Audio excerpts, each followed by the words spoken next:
So I'm going to attempt to install a Chinese diesel heater under the driver's seat, which will be over there,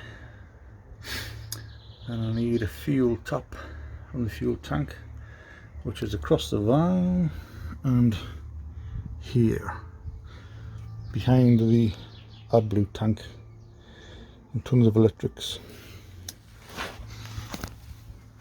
The filler neck's up there, so I've got to slacken off the filler neck, take this cover off, and there's 3 straps.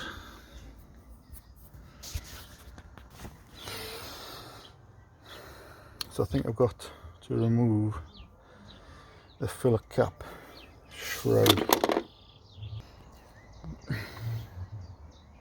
So the shroud is off, and there's a bonding lead there which you probably have to take off. Oh, I can just take the bonding lead in the bracket, and that should give some clearance for the fuel filler cap.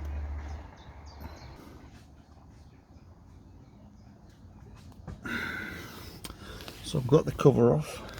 So there's 3 straps with 13mm bolts.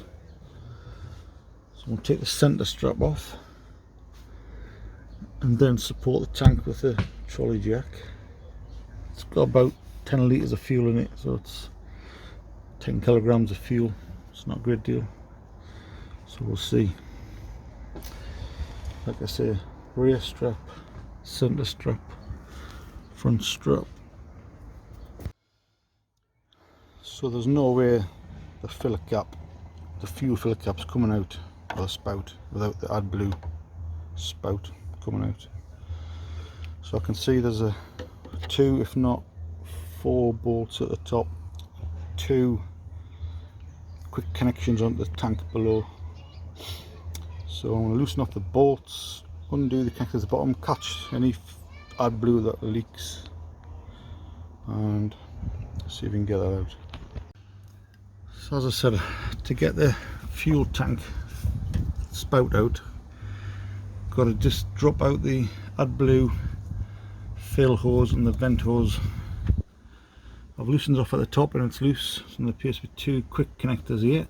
So I'm going to disconnect them, drain them into a container. Hopefully there won't be much.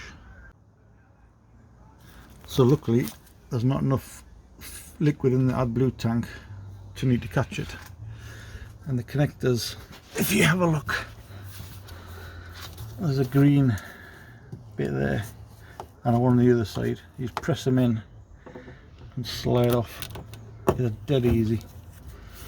I guess I'll do the same with the vent hose. Yeah, there's a tad coming out, but I should be able to lift the spout out from the top.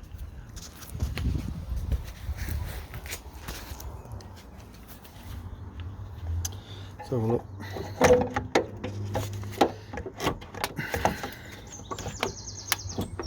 Easier said than done. Stand by. So yeah, it's just a bit of crimping factor. So you just got to waggle and jiggle, and they will come.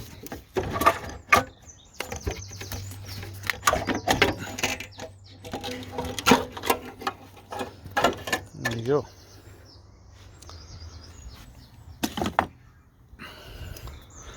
Now you've got plenty of room to drop the fuel tank filler. So let's have a look at that. So I've partially lowered the front. You just got to be careful of those cables and hoses are just not hanging on anything.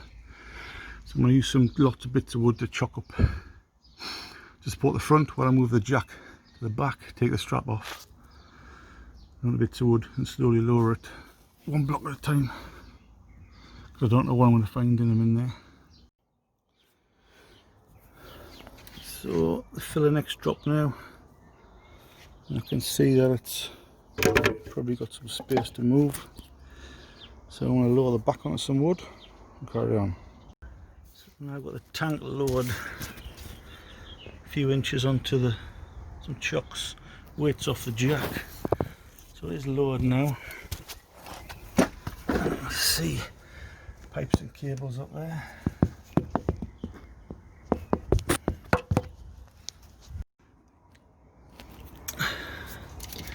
So this, I'm guessing, is the main electrical, or the electrical connector for the fuel tank. Just see if I can loosen all this off a bit. There you go. And just separate that in the usual sort of fashion. So there you go. Just push down on that little clip there and separate it. Fantastic. Right, so there's two lines now. Well, I guess one's probably a I don't know what they are, to be fair, but it's obviously a supply line and something else, I don't know. So the tank's out. There's the filler neck. It is loose. It's fairly simple really, just take your time. And there's the main cap with the sensors and fill lines. So clearly the arrows mark this is the supply line.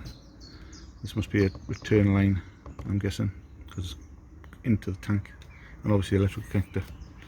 Now I have to say, this doesn't look like I expected, because I'm fairly sure on the videos I've seen there is a mark on this where you can use to drill for the stack pipe. However, if it's not there, I'll just figure out a way to put one in.